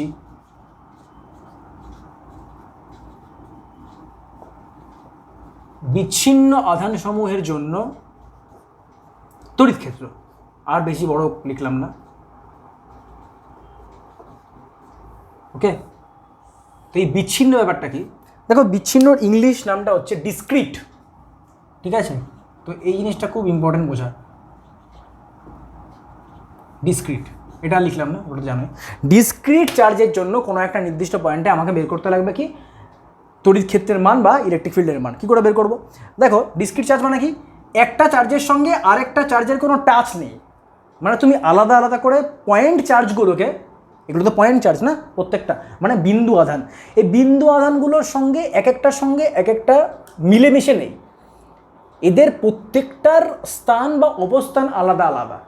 তুমি প্রত্যেকটার অবস্থানকে বা প্রত্যেকটাকে আলাদা করে চিহ্নিত করতে পারছো যে আচ্ছা 1 নম্বর চার্জটা এখানে রয়েছে, 2 নম্বর চার্জটা এখানে রয়েছে, 3 নম্বরটা এখানে রয়েছে। তো এগুলো হচ্ছে ডিসক্রিট চার্জ বা বিচ্ছিন্ন আধান, ঠিক আছে? তো মনে করো এরকম অনেকগুলো চার্জ রয়েছে, তো এটা Q1 মনে করো, এটা Q2 মনে করো, এরকম করতে করতে Qn পর্যন্ত চার্জ রয়েছে। তো এতগুলো চার্জের জন্য মনে করো একটা নির্দিষ্ট পয়েন্ট, এই নির্দিষ্ট পয়েন্টে আমাকে বের করতে লাগবে যে ইলেকট্রিক ফিল্ডের মান কত হয়। তো কী করে বের করব? এখানে আমাদের অ্যাপ্লাই করতে লাগবে সুপারপজিশন প্রিন্সিপাল। আগের ভিডিওতে আমি বুঝিয়েছিলাম যে সুপারপজিশন প্রিন্সিপাল কাকে বলা হয়। সুপারপজিশন প্রিন্সিপাল বলা হয় যে এই পয়েন্টে প্রত্যেকটা চার্জের জন্য আমি প্রথমে ইলেকট্রিক ফিল্ড বের করব, মান বের করব, সঙ্গে ডিরেকশন বের করব। এই পয়েন্টে প্রত্যেকটা চার্জের জন্য আলাদা আলাদা করে বের করব, মান সঙ্গে ডিরেকশন। বের করার পর আমি সেগুলোকে কী করবো? ভেক্টর অ্যাডিশন করব। ভেক্টর অ্যাডিশন আমরা করতে পারি F1 plus F2 vector plus F3 vector এরকম করে বের করতে পারি। ঠিক একইভাবে ইলেকট্রিক ফিল্ডে এরকম করে বের করতে লাগবে E1 vector plus E2 vector plus E3 vector dot dot dot plus En vector. তো এখানে মনে করো একটা P পয়েন্ট, তো P পয়েন্টে ইলেকট্রিক ফিল্ড করে বের করবো, খুব সিম্পল, এখানে এমন কোনো ঝামেলা নেই। তো electric field, total electric field কত হবে? টোটাল ইলেকট্রিক ফিল্ড হবে সামেশান অফ প্রত্যেকটা ইলেকট্রিক ফিল্ডের যে ভেক্টর অ্যাডিশন সেইটা। বোঝা গেল? তো এখানে I ইকুয়াল টু হবে 1 to n। তো এটাকে আরেকটুখানি যদি বড় করে লিখি তাহলে কী করে লিখবো? তো ধরে নিলাম এটা হচ্ছে বায়ু মাধ্যম, বা বায়ু মাধ্যম না ধরলেও হবে, শুধুমাত্র কে দিয়ে আমি রিপ্রেজেন্ট করছি এগুলোকে। তো কে বাই, সরি কেটাকে বাইরে লিখছি আমি, আর সামেশানের ভেতরে কী লিখবো? সামেশানের ভেতরে লিখবো QI বাই RI স্কোয়ার। বোঝা গেল? যেখানে I এর মান 1 to n।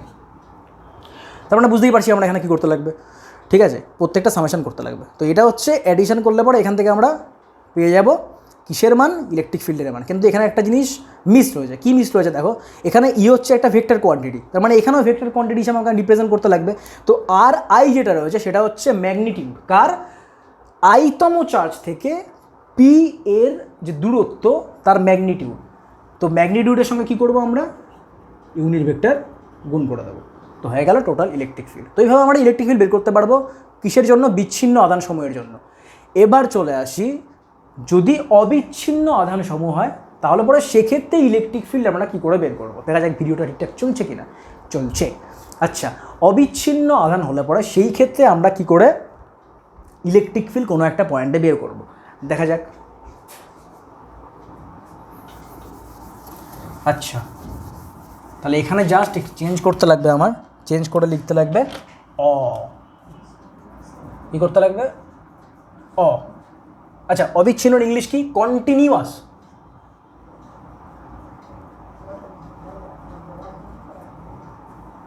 কন্টিনিউয়াস।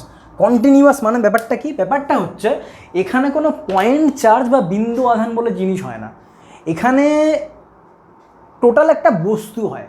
বস্তু মানে মনে করো একটা রড, ওই রডটা মনে করো পুরোটাই আধানগ্রস্ত। তার মানে কি? ওই রডের মধ্যে প্রত্যেকটা বিন্দু আধানই আধানগ্রস্ত। তো প্রত্যেকটা বিন্দু আধানকে তুমি কি আলাদা আলাদা করে চিহ্নিত করতে পারবে? পারবে না, কারণ ওই রডটা টোটালটাই তো আধানগ্রস্ত।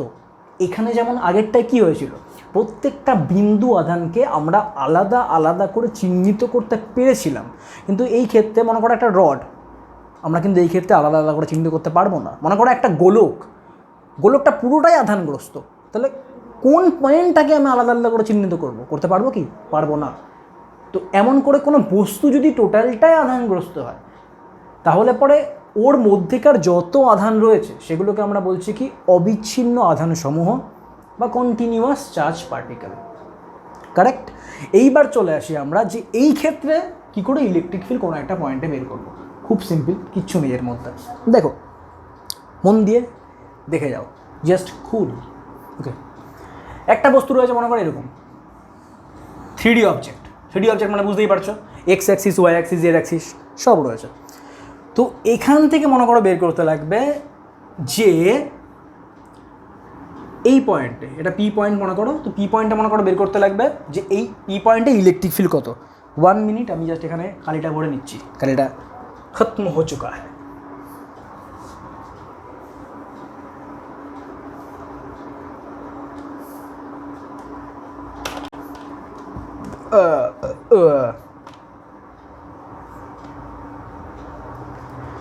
रब तो आदत सी है मुझको ऐसे जीने में,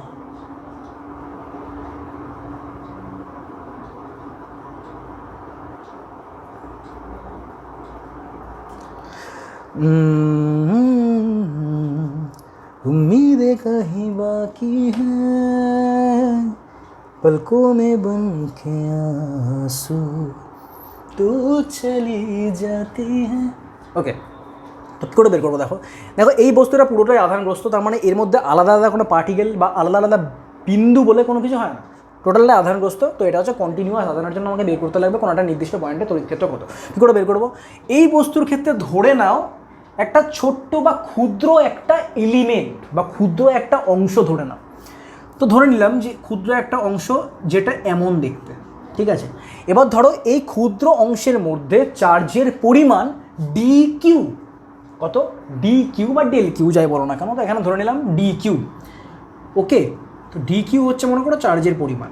মনে করো এই ডি কিউ চার্জ থেকে পি পয়েন্টের দূরত্ব বা ডিস্টেন্স আর, বোঝা গেল? তো আমরা প্রথমে কি করব, এই ডি কিউ চার্জের জন্য পি পয়েন্টে বের করব ইলেকট্রিক ফিল্ড বা তড়িৎ ক্ষেত্র। কী করে বের করব? খুব সিম্পল, কিচ্ছু নেই এর মধ্যে। আচ্ছা, শুধুমাত্র মান নিয়ে আমি কথা বলছি, মান, ম্যাগনিটিউড। ওকে, মান নিয়ে কথা বলছি। তো ইলেকট্রিক ফিল্ড কত হবে? ইলেকট্রিক ফিল্ড হবে কে, কে যেহেতু ডি কিউ এখানে চার্জ রয়েছে, তো K D Q by R square, বোঝা গেল? K D Q by R square. এটা হচ্ছে ডিই, শুধুই না, এটা হচ্ছে ডিই। তো টোটাল ইলেকট্রিক ফিল্ডের জন্য আমাকে কী করতে লাগবে? এর ইন্টিগ্রেশন করিতে হইবে, অর্থাৎ সমাকলন করিতে হইবে।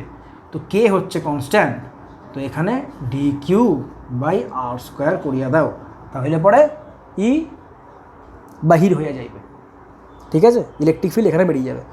তো এটা তো গেল একটা নির্দিষ্ট বস্তুর ক্ষেত্রে যার কোনো শেপ নেই, আগামাথা কিচ্ছু নেই। যদি কোনো একটা বস্তু থাকে যার নির্দিষ্ট শেপ রয়েছে, নির্দিষ্ট সাইজ রয়েছে, সেই ক্ষেত্রে আমরা ইন্টিগ্রেশনকে কী করে কাজে লাগাবো, জাস্ট লুক। আচ্ছা আচ্ছা, এর তোমরা ভেক্টরিক্যালে প্রকাশ করতে পারো, কোনো অসুবিধা নেই।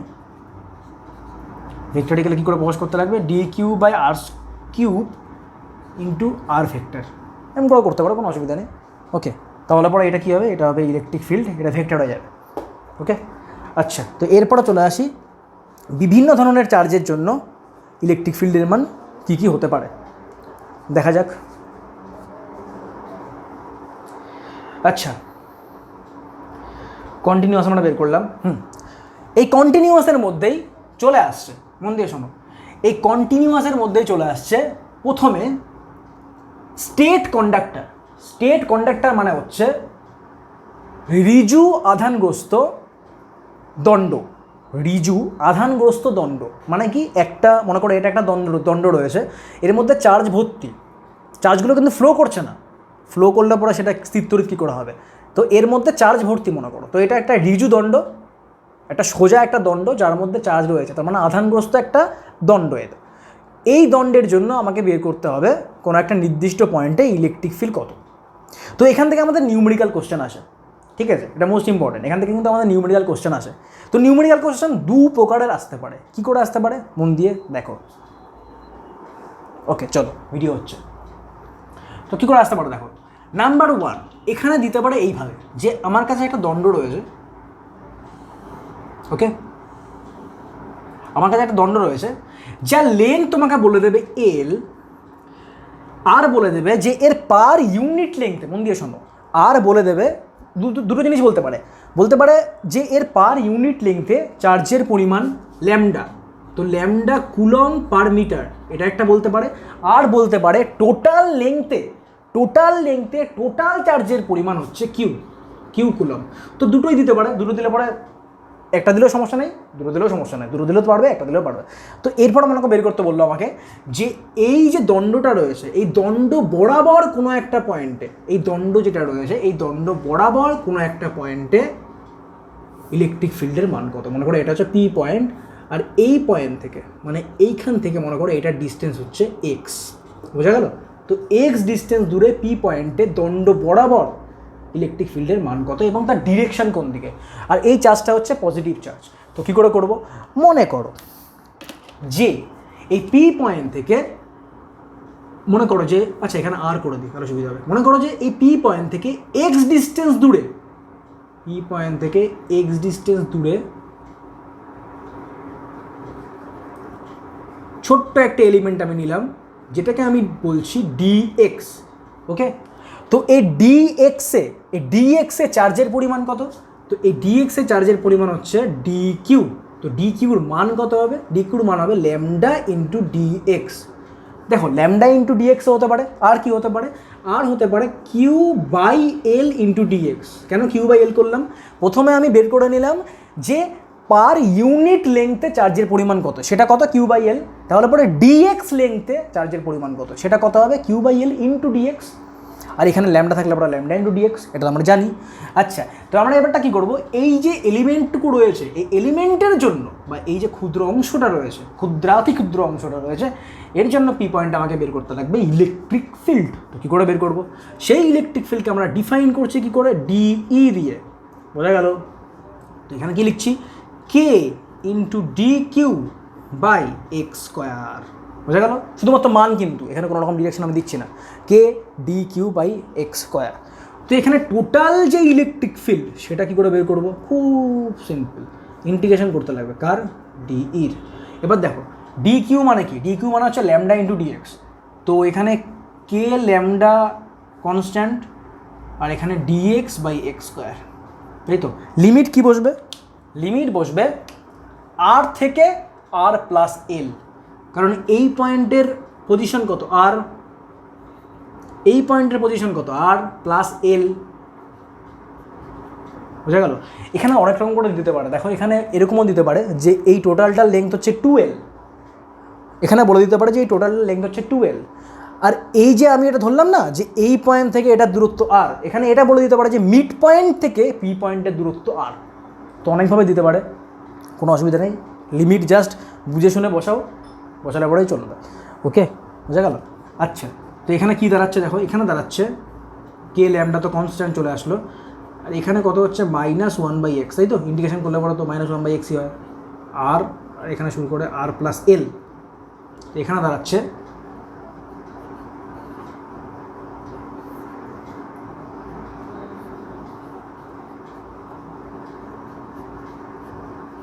ঠিক আছে,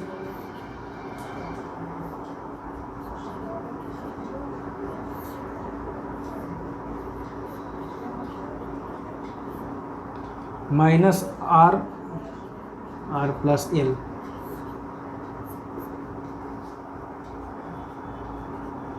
কে ল্যামডা এল, বুঝা গেল?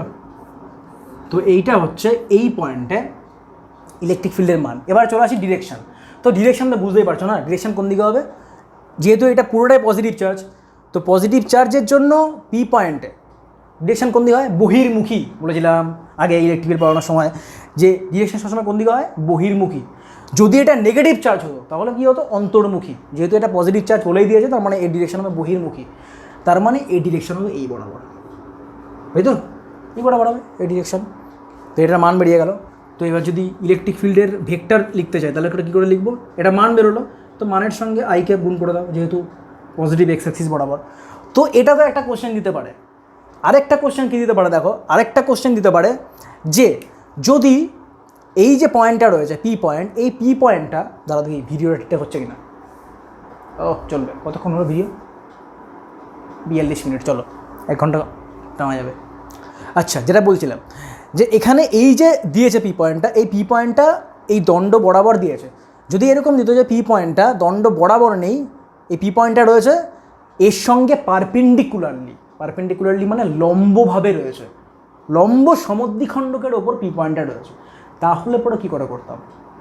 কোশ্চেন আসছে মনের মধ্যে, বুঝতে পারছি আমি। আচ্ছা, তাহলে পরে কী করে করতাম দেখো, এর জন্য আমি এটাকে মুছছি। তো দুটো কোশ্চেন আসতে পারে এই রডের থেকে, দণ্ডর থেকে, ঠিক আছে?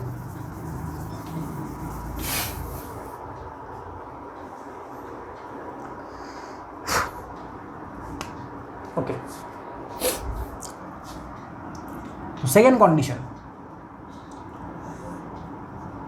ছোট করে রাখলাম, লম্ব সমদ্বিখণ্ডক। তো বুঝতেই পারছো এরকম হবে লম্ব সমদ্বিখণ্ডক, ঠিক আছে? তো টোটালটার লেন্থ হচ্ছে, এই ক্ষেত্রে আমি ধরে নিলাম টোটালটার লেন্থ হচ্ছে 12, তারপরে সুবিধা হবে আমার করতে, এল করলে পরেও হবে। তো L/2 এর থেকে 12টা করাই সুবিধাজনক। তো 12 ধরে নিলাম টোটাল লেন্থ। এখানেও সেম কেস, ধরে নিলাম পার ইউনিট লেন্থে ইসের পরিমাণ, চার্জের পরিমাণ বা আধানের পরিমাণ হচ্ছে ল্যামডা কুলম পার মিটার। এই পয়েন্টে মনে করো আমাকে বের করতে বলা যায়, এটা হচ্ছে পি পয়েন্ট, এই পি পয়েন্টে বের করতে বলা যায় আমাকে ইলেকট্রিক ফিল্ডের মান। এবার এই যে পি পয়েন্টের দূরত্ব বলে দিয়েছে কত, আর, তার মানে এই লেন্থ কত হবে, এটা হবে এল, সেম এটাও হবে এল, যেহেতু 12 লম্ব সমদ্বিখণ্ডক। তো এই পয়েন্টে কী করে বের করব, একইভাবে বের করতে লাগবে। কী করে বের করবো দেখো, মন দিয়ে শোনো।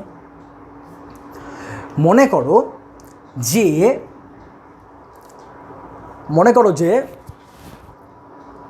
এই যে মিডিল পয়েন্টটা রয়েছে, মন দিয়ে শোনো, এই যে মিডিল পয়েন্টটা রয়েছে, এই যে এইটা, এই মিডিল পয়েন্ট থেকে এক্স ডিস্টেন্স দূরে একটা ছোট্ট এলিমেন্ট আমি কল্পনা করলাম, যার লেন্থ হচ্ছে dx। ওকে, এক্স ডিস্টেন্স দূরে একটা ছোট্ট এলিমেন্ট বা ক্ষুদ্রাতে ক্ষুদ্র অংশ একটা কল্পনা করলাম, যেটা লেন্থ হচ্ছে dx। এই dx এ চার্জের পরিমাণ কত, এই dx এ চার্জের পরিমাণ হবে dq lambda into dx। Okay fine, বোঝা গেল। এই চার্জের জন্য পি পয়েন্টে আমাকে বের করতে লাগবে ইলেকট্রিক ফিল্ডের মান উইথ ডিরেকশনটাও কিন্তু ইম্পর্টেন্ট। এইখানে ডিরেকশনটার ওপর বেশি গুরুত্ব আমি কেন দিইনি, কারণ দেখো এখানে বোঝাই যাচ্ছে যে পি পয়েন্টের ডিরেকশন কোন দিকে হবে, ঠিক আছে? যদিও পরীক্ষায় খাতার লেখার সময় ডিটেলসে লিখতে হবে সেখানে, কিন্তু এখানে কিন্তু সেটা স্পষ্ট না। এখানে তোমার কি করতে লাগবে, কি করে ডিরেকশনটা ম্যাটার করছে এখানে, সেটা মন দিয়ে দেখো। আচ্ছা দেখো, এই যে ডিকিউ চার্জটা রয়েছে, এই ডিকিউ চার্জের জন্য এই পি পয়েন্টে ইলেকট্রিক ফিল্ড কী হবে, ডিরেকশান কী হবে, এই বরাবর, তাই তো, এই বরাবর হবে ডিরেকশান, কালো দিয়ে দেখি। তো এই বরাবর যদি ডিরেকশন হয় তো দেখো এর দুটো উপাংশ দাঁড়াচ্ছে, একটা হচ্ছে এই বরাবর আর একটা হচ্ছে এই বরাবর। Correct, correct or not? Correct, ঠিক বলেছেন। আচ্ছা, এবার দেখো এই যে বাঁ দিকের যে ডিরেকশানটা, এই বাঁ দিকের ডিরেকশানটা কেন হচ্ছে, যেহেতু এই পাশে মানে ডান দিকে আমি চার্জগুলোকে ধরছি, ডান দিকে চার্জের জন্য ডিরেকশন বাঁ দিকে হবে। একইভাবে এই মিড পয়েন্টের বা এই যে মধ্য পয়েন্টটা রয়েছে এর বাঁ দিকের যে চার্জগুলো রয়েছে বা এই পাশের যে চার্জগুলো রয়েছে তার জন্য ডিরেকশন কোন দিকে হবে, ডান দিকে। তার মানে এখানে কি হচ্ছে দেখো, বাঁ দিকের চার্জের জন্য ডিরেকশন ডান দিকে, ডান দিকের চার্জের জন্য ডিরেকশন বাঁ দিকে। তো একটা ডিরেকশন অন্য একটা ডিরেকশনকে কি করবে, প্রশমিত করবে বা নিউট্রালাইজ করবে। নিউট্রালাইজ করলে পরে কী হবে, নিউট্রালাইজ করলে পরে বাঁ দিক ডান দিকের যে কম্পোনেন্ট বা উপাংশ, ফোর্সের যে উপাংশ বা ইলেকট্রিক ফিল্ডের যে উপাংশ, সেটা কী হবে, জিরো হয়ে যাবে। শুধুমাত্র পড়ে থাকবে কোনটা, পড়ে থাকবে হচ্ছে যেগুলো এই বরাবর চলছে, মানে যেগুলো ওয়াই অ্যাক্সিস বরাবর চলছে সেগুলো পড়ে থাকবে, আর কিচ্ছু পড়ে থাকবে না। বোঝা গেল? ঠিক আছে, কোনো অসুবিধা নেই। আচ্ছা আচ্ছা, এইবার আমি চলে আসি, যদি এটা থিটা হয় তাহলে এটা কত হবে, থিটা। তাহলে পরে এখানে ইলেকট্রিক ফিল্ড কত হচ্ছে, এখানে ইলেকট্রিক ফিল্ড হচ্ছে ডিই, তাই তো। ডিই কেন হচ্ছে, K D Q by x square, এই যে এক্স এটা, আর এটা হচ্ছে আর স্কোয়ার। এর রুট করব, রুট করে তার আবার স্কোয়ার করব, তো স্কোয়ার করলে পরে কত হবে, এটাই হবে, x square plus r square. তো এটা হচ্ছে ডিই। ডি ডিরেকশন কি বরাবর, এই বরাবর, কিন্তু আমি কি নেব, আমি নেব ওয়াই অ্যাক্সিস বরাবর। আমি নেব কি বরাবর, ওয়াই অ্যাক্সিস বরাবর। তার মানে কি করতে লাগবে আমাকে, তার মানে এর সঙ্গে আমাকে গুণ করতে লাগবে কস থিটা। তো এটা বেরোলো ডিই। তো এখন এটা কি হচ্ছে, ডিই কস থিটা। তো ডিই কস থিটা হচ্ছে K D Q by x square plus r square. Cos থিটার মান কত, কস থিটার মান হচ্ছে ভূমি বাই অতিভুজ। তো ভূমি কত, এটাও যদি থিটা হয় তো এর সাপেক্ষে ভূমি হচ্ছে আর, অতিভুজ কত, root x square plus r square. তার মানে এখানে কত হবে, 2^3/2, আর এখানে কত হচ্ছে আর। বোঝা গেল, এটা বোঝা গেল। আচ্ছা, যদি এটা বুঝতে পারা যায় তো ডিই কস থিটা তো বেরিয়ে গেল। ডিই কস থিটার থেকে আমরা যদি টোটাল ইলেকট্রিক ফিল্ড বের করতে যাই তাহলে কী করতে লাগবে, আমাদের এইটাকে ইন্টিগ্রেশন করতে হবে। এটাকে ইন্টিগ্রেশন করলে পরেই কমপ্লিট, ঠিক আছে। তো এটাকে ইন্টিগ্রেশন করলে পরে, আচ্ছা আমি কিন্তু টোটাল রেজাল্টটা লিখবো না, জাস্ট ইন্টিগ্রেশনের লিমিটটা কত হবে সেটা আমি বলে দিচ্ছি এখানে, আর কী করে করতে হবে সেটাও বলে দিচ্ছি আমি, কোনো সমস্যা নেই। টোটাল যদি আমি বের করতে চাই রেজাল্ট তাহলে কিন্তু দেরি হয়ে যাবে, তারপরে সেটা ডিভিশন হবে না, অন্য কিছু হয়ে যাবে। এক্স স্কোয়ার আর স্কোয়ার 2^3/2, এখানে লিমিট বসবে কত, দেখো লিমিট যেহেতু আমি এক্স নিয়েছি, এক্স, তো এক্সের লিমিট হচ্ছে বাঁ দিক থেকে ডান দিক, তো বাঁ দিকে কত, -L, -L থেকে +L। বোঝা গেল। এবার দেখো ডি কিউটাকে কী লিখতে পারবো, ডি কিউটাকে লিখতে পারবো ল্যামডা ইন্টু ডিএক্স। তো ডি কিউটার পরিবর্তে কী লিখবো, ল্যামডা ইন্টু ডিএক্স সঙ্গে আর। তো এই হচ্ছে অঙ্ক। তো এখানে হ্যাঁ, এবার সমস্যাটা কী হবে, এখানে ইন্টিগ্রেশন করতে সমস্যা হবে, তো কোনো সমস্যাই নেই। এখানে কি করতে লাগবে, দেখো এখানে এক্স যেটা রয়েছে না, এক্সকে আমাদের ধরতে লাগবে কি, আর সাইন আলফা বা সরি আর ট্যান আলফা। আমরা যদি X equal to R tan alpha ধরি তাহলে পরে এখানে কি চলে আসবে, দেখো এখানে চলে আসবে r square tan square alpha plus r square. এখান থেকে আর স্কোয়ার যদি কমন চলে যায় তাহলে এখানে কি পড়ে থাকবে, 1 + tan square alpha. 1 + tan square alpha মানে কত, সেক স্কোয়ার আলফা। তো ওখান থেকে সেকটা আলাদা হয়ে যাবে, ঠিক আছে। তো ওরম করে করলে পরে এখানে কিন্তু সুবিধা হবে, বুঝা গেল। একবারে হয়তো এখানে নাও করতে পারো তোমরা ইন্টিগ্রেশন, তো ওরম করে আলফা করে করলে পরে সুবিধা হবে। তো আমি করলাম না ইন্টিগ্রেশনটা, ছেড়ে দিলাম যে এখানে কী কী ধরনের কোশ্চেন আসতে পারে। একটা হচ্ছে দিতে পারে এই বরাবর দণ্ড বরাবর ইলেকট্রিক ফিল্ডের মান কত, আরেকটা দিতে পারে দণ্ডের সঙ্গে লম্বভাবে সমদ্বিখণ্ডকের যে কোনো একটা পয়েন্টে ইলেকট্রিক ফিল্ডের মান কত। তো এই দুটো কোশ্চেন আসতে পারে রডের থেকে। তো এরপরে আমরা চলে আসি, দেখি ভিডিও হচ্ছে কিনা, হচ্ছে। আচ্ছা, তো এরপরে আমরা চলে আসি যে যদি এটা সারফেস চার্জ হয়, এটা তো গেল লিনিয়ার চার্জ, হ্যাঁ এটা হচ্ছে রৈখিক আধান। এটা কি, এটা হচ্ছে রৈখিক আধান। আমার নামটা ঠিক খেয়াল পড়ছিল না, দেখে মনে পড়লো, এটা হচ্ছে রৈখিক আধান।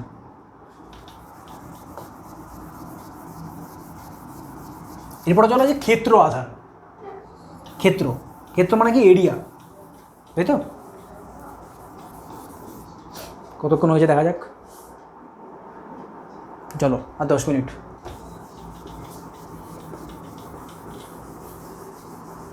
প্রত্যেকটা এপিসোড, এই প্রত্যেকটা লেকচার এরকম 1 ঘন্টা করা হবে, 1 ঘন্টা বা ম্যাক্সিমাম 1 ঘন্টা থেকে 1.5 ঘন্টা পর্যন্ত, ঠিক আছে?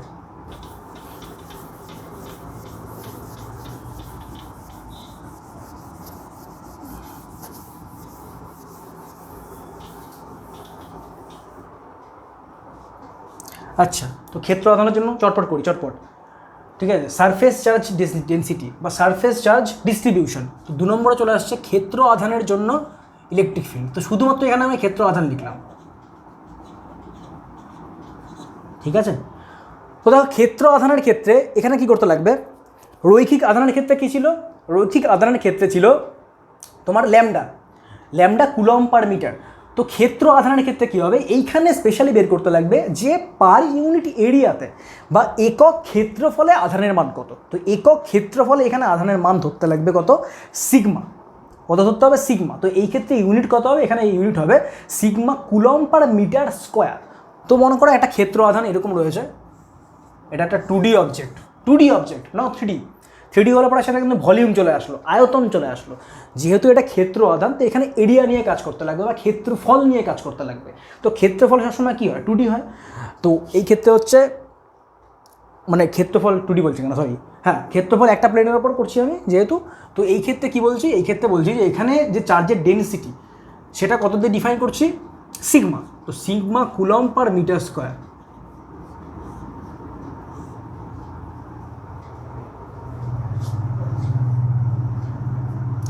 তো এখানে মনে করো ক্ষুদ্র একটা এলিমেন্ট নিলাম যেটা চার্জের পরিমাণ হচ্ছে DQ, ঠিক আছে? তো এখান থেকে সেই একই কন্ডিশন, আর ডিস্টেন্স দূরে P পয়েন্টে মনে করো ইলেকট্রিক ফিল্ডের মান আমাকে বের করতে হবে, সেটা মনে করো DE। এরপর কী করবো? ইন্ডিকেশন করবো। তো DE কত? আমরা জানি DE হচ্ছে কে DQ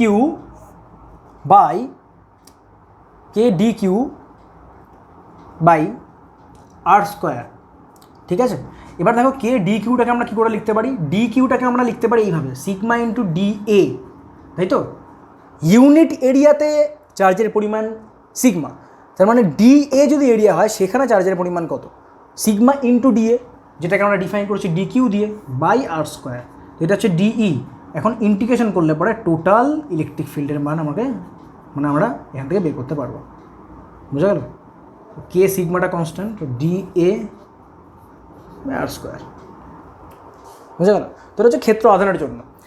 এবার চলে আসি, যদি এটাই একটা আয়তনের জন্য হতো, আয়তন মানে কি? একটা 3D অবজেক্ট রয়েছে বা 3D কোনো বস্তু রয়েছে, সেখানে যদি সম্পূর্ণ আধান পড়া থাকতো বা ভরা থাকতো সেই বস্তুটা, তাহলে পরে সেক্ষেত্রে আমরা ইলেকট্রিক ফিল্ড কোনো একটা পয়েন্টটা কী করে বের করতাম। তো এটা হচ্ছে ক্ষেত্র আধান।